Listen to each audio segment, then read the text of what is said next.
From FingerLakes1.com, this is Inside the FLX. Today is part 2 of our 3-part series with the candidates for Seneca County District Attorney. In part 1, you heard from Christopher Folk, the candidate who will appear on the Working Families Party line on Election Day. This hour, we sit down with John Nabinger. He's a public defender in Seneca County and will appear on the Republican Party line. In part 3, you will hear from Acting District Attorney Mark Sinkowitz, the Democrat whose name will appear atop the ballot on Election Day. All 3 of those conversations are live now, so check them out on FingerLakes1.com. All of the candidates discuss their campaigns, experience, and goals, as we noted off the top of part 1. Each of the candidates believe they are uniquely positioned to lead the office. Even before we get into my conversation with John Nabinger, for this part, a couple quick favors to ask. First, subscribe to the show if you're listening to us on Spotify, Apple Podcasts, YouTube, or the TuneIn Radio app. You'll be notified when new episodes are uploaded and never miss a locally important conversation from this studio again. Second, if you're subscribing on Apple Podcasts, rate us 5 stars and leave us a review. It helps new listeners find the podcast and is a great way to let us know what parts of the program you enjoy most. Third and last, if you're a daily reader, listener, or follower of FingerLakes1.com, consider supporting us at Patreon.com. It's www.patreon.com/FL1 to learn more. We don't have any paywalls on this site, but continuing to do all of the things we do each and every day here will only be possible with your support. Now, a quick break and my full conversation with John Nabinger.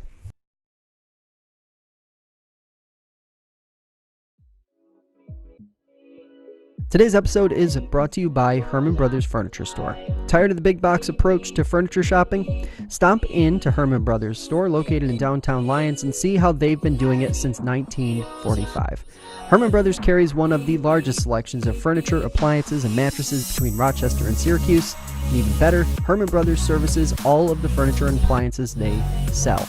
It's the honesty, integrity, and reliability that they've been delivering for 74 years.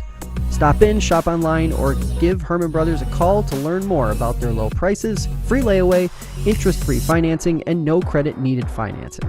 They even offer same-day or next-day delivery in most cases. Visit HermanBrothersLyons.com or call 315-946-4831 today. All right, welcome back to Inside the FLX. John Nabinger is with us in studio today. John, thanks so much for being here. Thanks for having me back. Obviously, very busy time for you. Let's start with the most basic question first. Why are you running for district attorney? What was the motivation to run this time? Well, as I've said before, I mean, I've been in the criminal law now for 21 years, going on almost 22 years. It is what I do. It's who I am. And coming out of law school, being a prosecutor was all I ever wanted to do. I submitted my resume to every county in the state, and that's the only thing that I pursued. I didn't pursue anything else. I was fortunate enough to get a position here in Seneca County as assistant DA back in 1998. Started my career here. Was able to be a prosecutor here and in Onondaga County up in Syracuse for a total of 6 years before I was able to come back to Seneca doing the criminal defense work with the public defender's office here. So, and I've been doing that ever since. Mm-hmm. So I have always done it. That's my passion, is the criminal law. And I've had people ask me before about possibly running for district attorney based upon my background. And I've always felt it wasn't quite the right time, or the politics aspect of it wasn't necessarily what I was really interested in.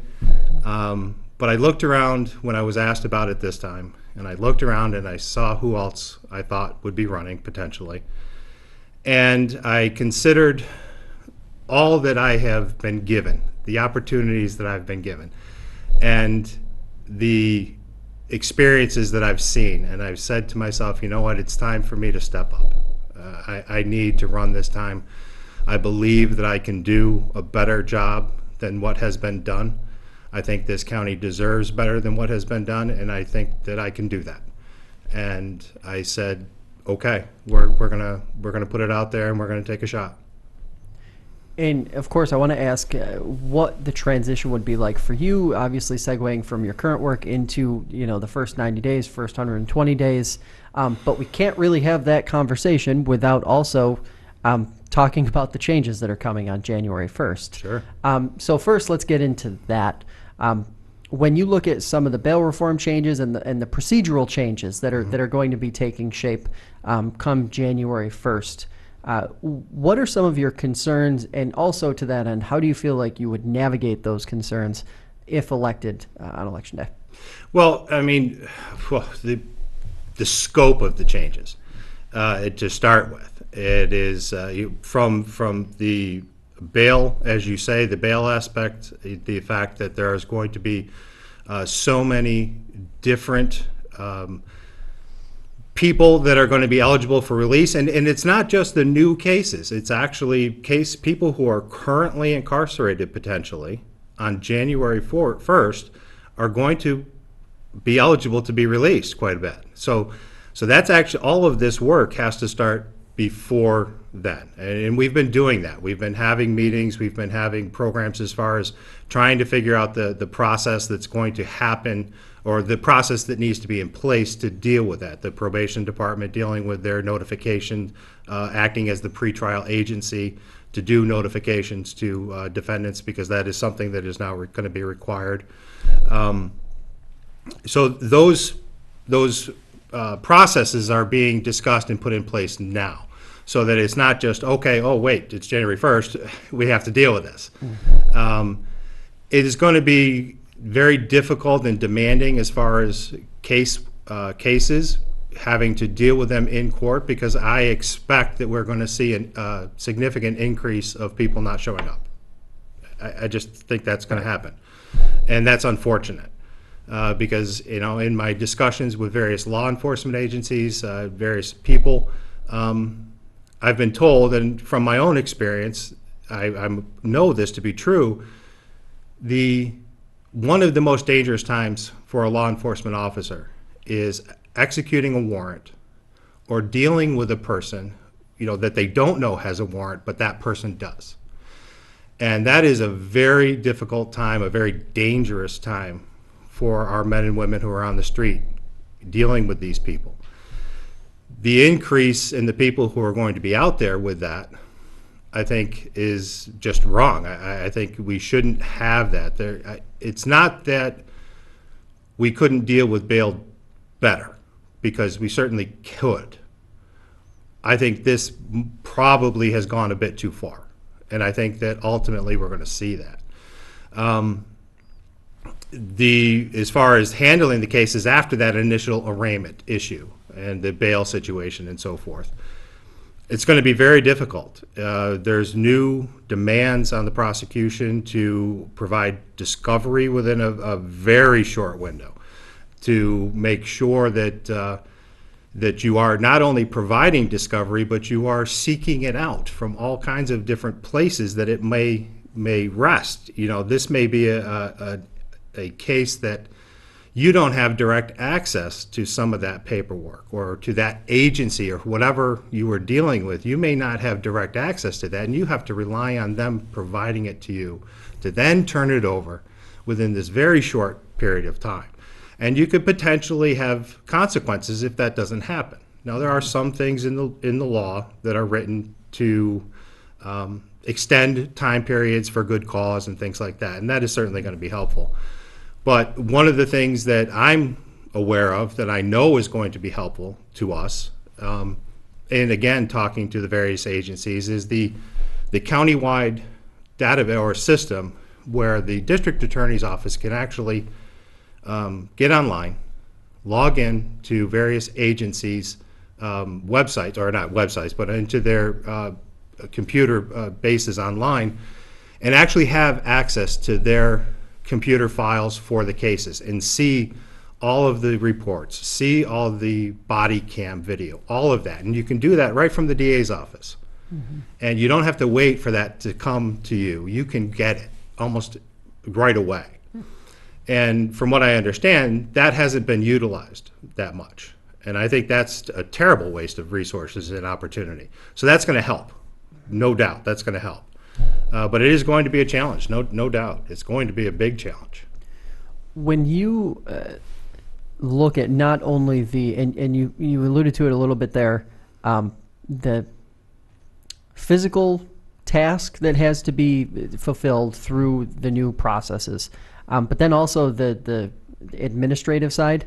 Do you have concerns about public safety in terms of the district attorney's office being able to handle the number of cases that are inevitably going to require much more work than they have historically under the new system? One of the common concerns that we've heard residents voice throughout the last several months as they've learned about this is they think that more people are just going to walk free without prosecution because of the new system in play. So do you have that concern, or do you think that might be a little overstated at this point? I am not concerned in the sense that we're going to lose cases because of this. In a district attorney's office, where I would be the head of, if I am fortunate enough on November 5th to get that, we will not allow things to slip through the cracks. It simply will not happen. The bail reforms, the discovery reforms, they are going to be a huge challenge. But we know what we have to do, and those preparations are in place, are already taking place to deal with that. Yes, there are going to be people, unfortunately, there are going to be some people who are going to be released, repeat offenders and things that would normally in today's atmosphere be subject to certain cash bail. There's going to be more of those people on the street, there's no doubt.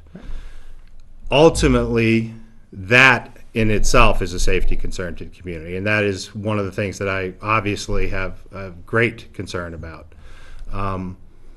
But that doesn't mean that their cases are going to go away, and they're not. And in fact, it is going to be incumbent upon the prosecution to make sure, because there are some avenues, even if a person initially is released on bail, if they reoffend, if they violate their terms of release, unfortunately, the law makes it pretty onerous at times to even someone who violates their terms of release to then revoke that release.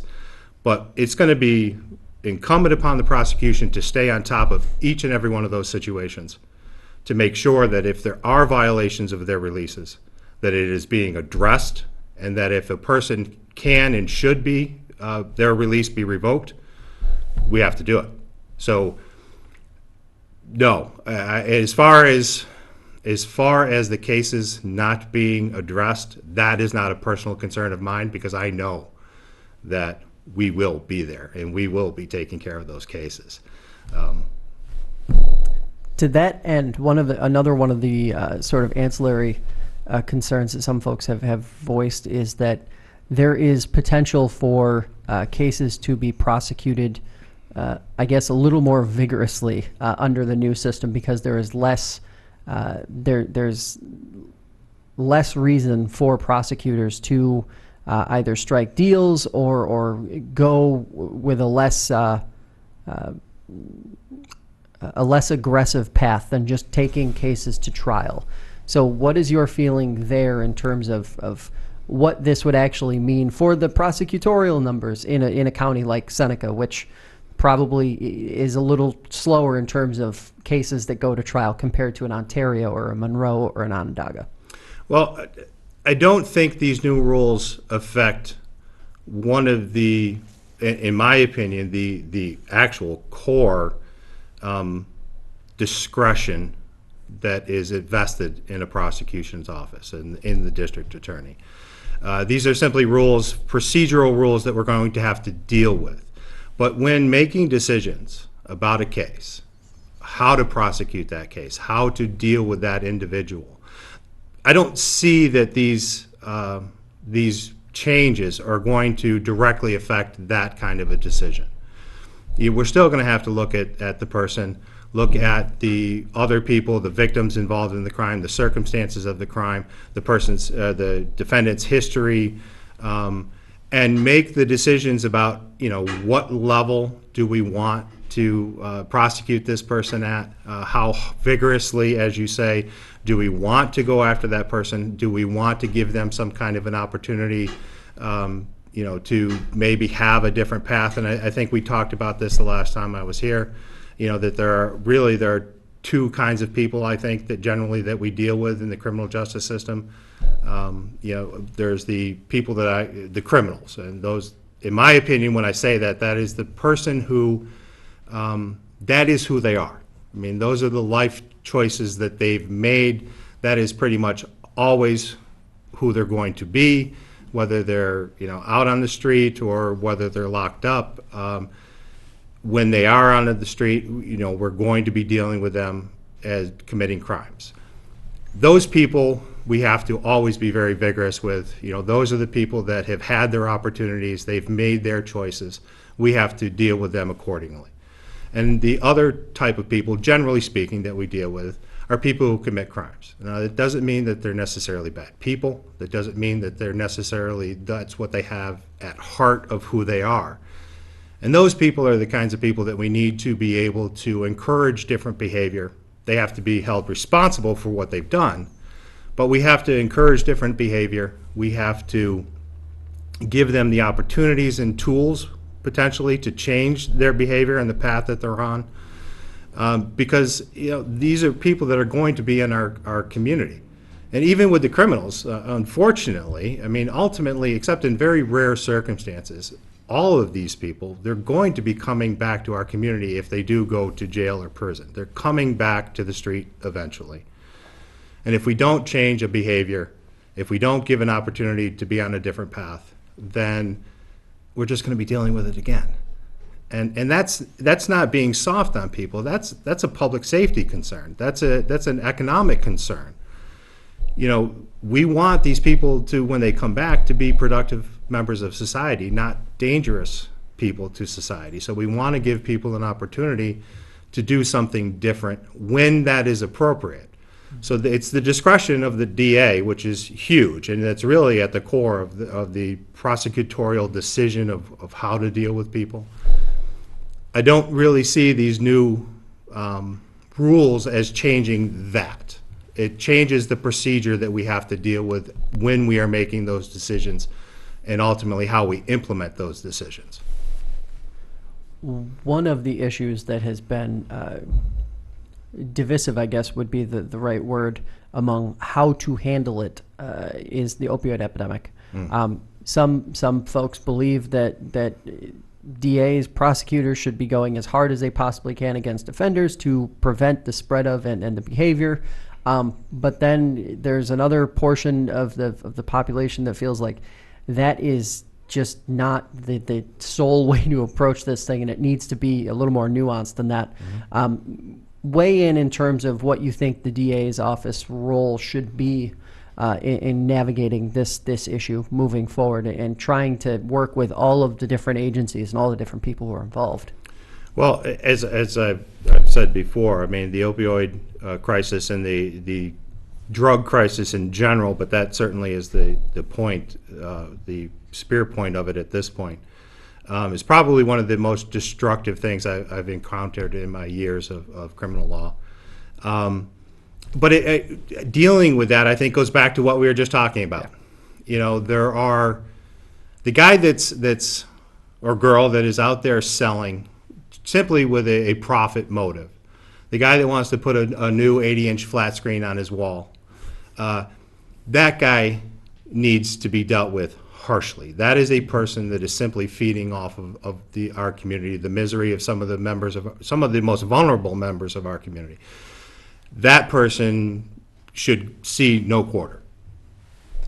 On the other hand, there's the people who are addicted, that have gotten caught up in this, that may be selling to support their habit. Well, that's wrong, and they have to be held responsible for that. But you have to look at why that is happening. Why is this a person that would normally be doing this sort of thing if they had not gotten caught up into that? And for those people, those are the people we have to try to encourage different behaviors, give them tools. Drug court is a fantastic, program.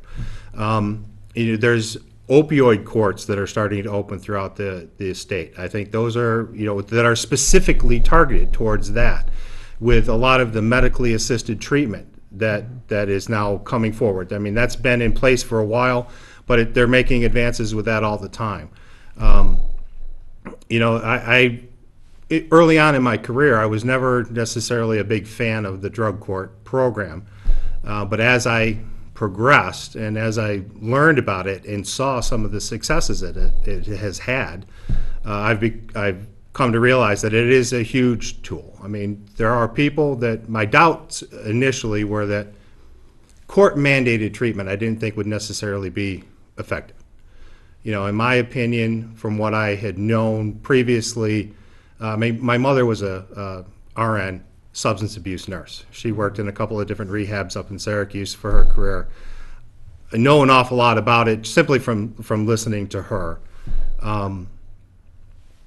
Until a person internalizes that they want to have a different life and that they want to do something different for themselves, I always felt a judge saying you must do this, this, this, and this was more likely the person was doing it for the wrong reasons. They were doing it simply to satisfy the judge, to get out of jail, or something like that. So I always kind of doubted the program a little bit. But as I saw it move forward and as I talked to various people about it, the opportunity of a person to be exposed to those tools, maybe going in they don't necessarily have the best motivation. But a lot of those people that are in the program can look around and say, hey, wait a minute, I know Joe Smith over here. I know the kind of thing that he's been through, and I see he's doing well. Maybe I can do well for myself. And being exposed to that, they then start to buy in. So I think it's a fantastic program. It's that kind of thing that we need to continue to encourage. Mm-hmm. When you look forward into 2020, what are the things that voters, the people that you're talking to every day, are most concerned about? Obviously, we've touched on a couple sort of hot button issues, bail reform and the changes that are coming next year, and then also, of course, the opioid epidemic. But what are some of the broad things that the folks who potentially could be voting for you are bringing to you, saying, this concerns me for X, Y, and Z reasons, and this is why I would like to see you help fix this thing or help be part of the solution? Well, a couple of things, and I think I can express that to you in what I think would be the priorities, not what I would think would be the priorities for my office, but what will be the priorities for my office. First and foremost, violence against another person. There is never going to be any room in an office led by myself for a person who commits a violent crime against another person. And I include sex crimes in that. They may not be classified as a violent crime, but that is an act of violence against another person. Those people need to be dealt with harshly. And there will be, again, there's going to be no room for coddling as far as I'm concerned. Drug dealers for profit. Again, that is, I'm not sure that I could speak overly harsh about my opinion about that. And that will be priority. And people who use weapons in crime. Not necessarily if they use it against a person, but simply having that, introducing that weapon into a crime. And I don't just mean guns, any kind of weapon. By introducing that weapon into that situation, you automatically escalate that situation to something completely different. Everyone who is there, their safety then becomes, in jeopardy. That's unexcusable as far as I'm concerned. And those are the kinds of things that I hear from people talking about, that they're concerned, that they may not have been dealt with strongly enough previously. They will be in my office. Will absolutely, everything obviously is going to deserve the attention of our office. But those will certainly be at the top of our list to make sure that no stone will be unturned in dealing with those cases. There has been, right or wrong, there has been a perception in certain parts of the community that A lot of deals have been cut from the DA's office over the last several years. As I said, whether that's perception or reality, doesn't matter. What's the next DA's role in either rolling back that perception or addressing that problem if it is one? Well, I mean, the mechanism of plea bargaining, it's necessary. It is impossible to do what we do without it. And let me simply give you a couple of quick numbers on that. Seneca County Court generally has about 120 criminal indictments or Superior Court informations, which is an agreed upon alternative to an indictment, a grand jury indictment, each year. There's 12 months in the year. There's typically 1 week per month set aside for trials in Seneca County Court. So you're talking about 12 weeks out of the year for potential trials. You've got 120 criminal cases, and those 12 weeks of trial weeks are also for civil cases. Okay? So it will be impossible unless we have an unlimited budget for unlimited courts and unlimited prosecutors. It would simply be impossible to try every single case. The key is deciding what cases need to be dealt a deal on and what cases need to be absolutely pushed. You've heard what I believe, what will be the priorities in my office. Those are the kind of cases that we will work incredibly hard to make sure we have the proof that we need to prosecute those, and those we will pursue vigorously. Everything else we also have to address, but we have to do that with a realistic sense of not only the resources that are available, but again, it goes back to what we've talked about before. Not everybody needs to be absolutely hammered. I mean, the goal of the district attorney, the job of the district attorney, is to do justice. That is your absolute paramount responsibility. Sometimes doing justice means tacking someone's hide to a barn wall. Sometimes it means letting them walk out the front door with no repercussions at all. The vast majority of the time, it's somewhere in between. And it's the duty of the district attorney to use the discretion that's been invested in that office to make that determination. It's my 20 plus years of experience doing this stuff from both sides of the law, from both sides of the aisle, prosecution and defense, that I think allows me to have that insight to make those decisions when they're appropriate and to pursue the cases accordingly. And really what we're talking about right now are sort of the outliers of what the DA's office and what the prosecutor's office deals with throughout the year. And my next question is related to what you guys deal with plenty more, which are super low-level offenses, traffic violations, things Sure. like that. What are some of the ways that you think the DA's office and the county as a whole could help those sort of minor issues be navigated more quickly, more efficiently, so that you guys can focus more on sort of the serious crime as opposed to having to deal with, spend a lot of human capital on, speeding infractions, running a red light, very low-level stuff that maybe doesn't warrant so much attention and energy? Well, I know there are some processes that are already in place. The ability for a person to write to the district attorney's office, say they have a speeding ticket, and rather than taking time at court and taking time of the assistant DA at the town court or the village court and talking to them about that speeding ticket, they have an opportunity to write to the DA, present what they believe might be a justification for a reduction or for some type of other resolution of the matter. Those kinds of things I know are already in place, and those are good things. You're absolutely correct. Some of the other stuff that you're talking about, part of that's going to be once.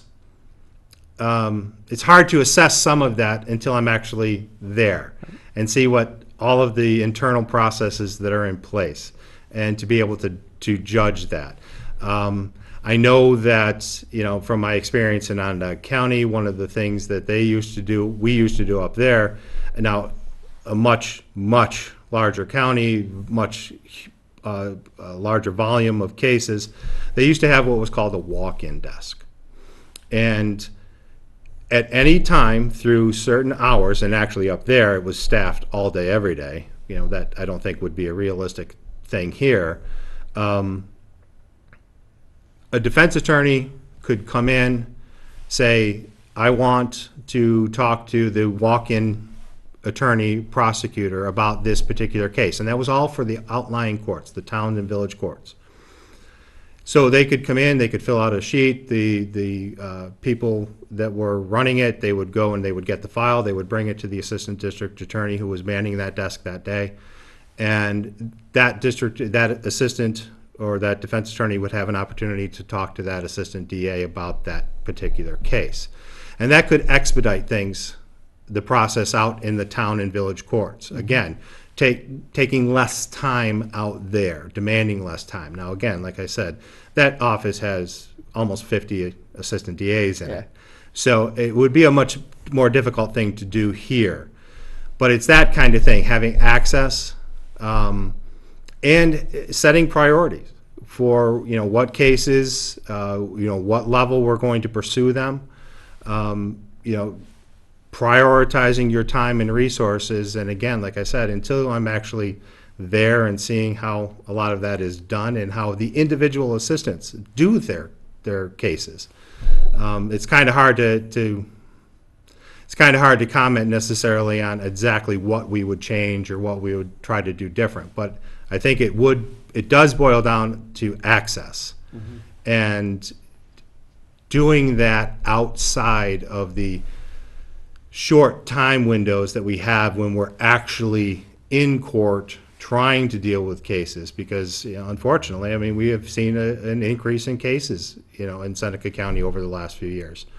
So especially a couple of our northern courts, Tyre and Junius, have seen a significant increase of cases over the last few years.